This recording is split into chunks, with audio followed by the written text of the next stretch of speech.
सबको जय यीशु की। प्रभु क्रिस्त में प्यारे भाइयों बहनों, यीशु बुला रहा यूट्यूब चैनल के माध्यम से ईश्वर का वचन को सुनने के लिए मैं आप सभी लोगों का हार्दिक स्वागत करता हूं।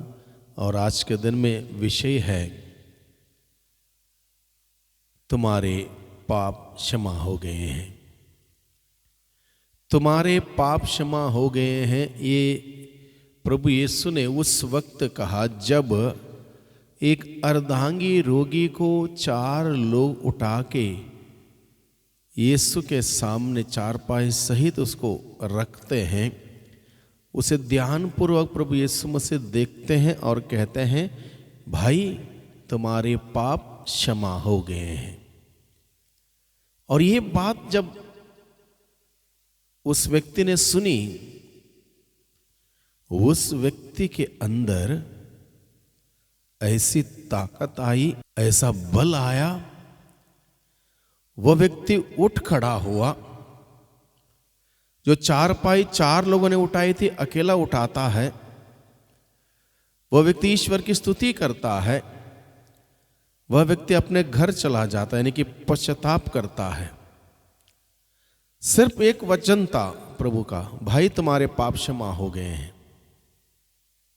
दुनिया के लोगों को देखने के लिए क्या था, ये व्यक्ति बहुत ज्यादा बीमार है, ये बोल नहीं पाता, ये रोता नहीं है, इशारा नहीं करता, मदद नहीं मांगता, कुछ भी नहीं कर पा रहा था, लाश की भांति पड़ा हुआ था। और लाश की भांति पड़े हुए इस व्यक्ति को जब 4 लोग उठा के लाए प्रभु के सामने रखने के लिए, इस उद्देश्य से कि प्रभु यीशु मसीह इस पर अपना हाथ रख दे और ये चंगा हो जाए, इस उद्देश्य से उन 4 लोगों ने उठा के लाया था। ये व्यक्ति उस 4 लोगों का रिश्तेदार नहीं था, कोई दोस्त नहीं था, सगे संबंधी नहीं था।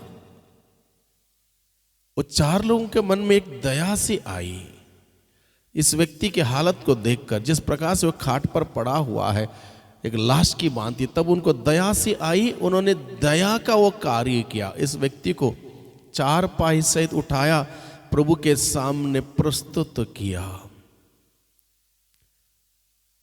और उस वक्त मान लो इस व्यक्ति को जैसे आजकल के परिवेश में अस्पताल ले जाया जाता, सबसे पहले इमरजेंसी में उसको भर्ती किया जाता और तमाम प्रकार के टेस्ट उसके होते, तमाम प्रकार की जांच होती, तमाम प्रकार से पैसे खर्च होते, भाग दौड़ होती। उसके बाद कहीं हजारों में या लाखों में पैसा खर्च करने के बाद कहीं पता चलता कि उसकी बीमारी क्या है, क्या दिक्कत है, क्या परेशानी है। लेकिन जब गुरुओं का गुरु, वैद्यों का वैद्य, हकीमों का हकीम प्रभु मसीह के सामने इस व्यक्ति को रखा गया, वहां पर कोई टाइम नहीं लगा, किसी प्रकार से खर्चा करने की जरूरत नहीं पड़ी। प्रभु ने उसको ध्यानपूर्वक देखा और कहा, भाई तुम्हारे पाप क्षमा हो गए हैं। इस व्यक्ति की दुर्दशा का मूल कारण प्रभु यीशु ने देखा। इस व्यक्ति के दुर्दशा का मूल कारण पाप, और ये सिर्फ और सिर्फ प्रभु मसीह देख सकते थे, दुनिया नहीं देख सकती थी। वो 4 लोग जो उठा के लाए थे इसको, वो भी नहीं देख सकते थे। प्रभु उसको देखते हैं। इस व्यक्ति की दुर्दशा का पीछे मुख्य कारण यह है कि इसके पाप इतने हो चुके थे कि इसकी हालत इतना तंग हो चुकी थी, उठना बैठना बोलना सब कुछ बंद हो चुका था।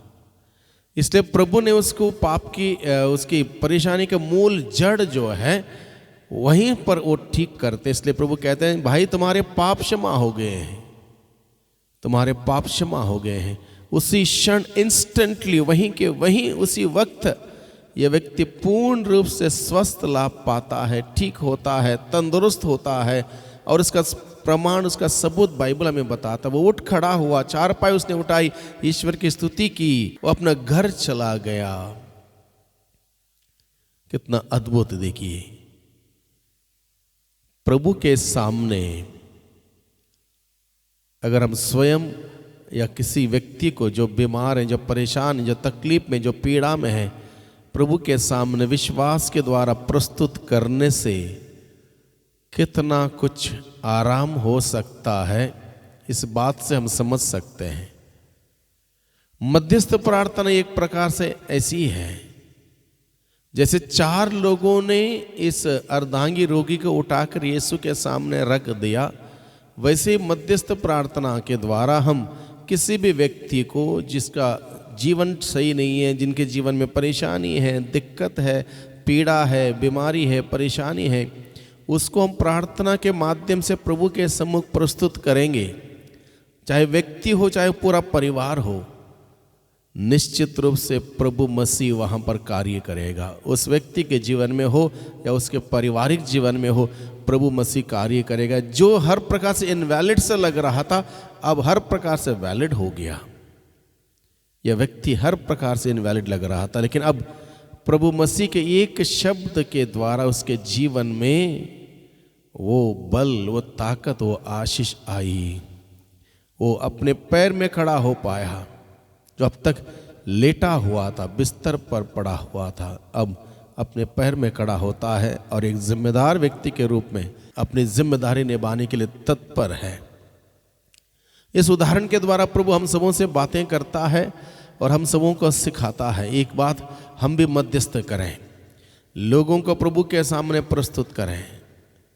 दूसरी बात, पापों को क्षमा करने वाला प्रभु मसीह है, इसके अतिरिक्त और कोई नहीं है। देखो, ईश्वर का मेमना यूहन्ना बपतिस्ता ने कहा, जो संसार के पाप हर लेता है। प्रभु मसीह के सिवा और कोई व्यक्ति हमारे पाप को हर नहीं लेता है।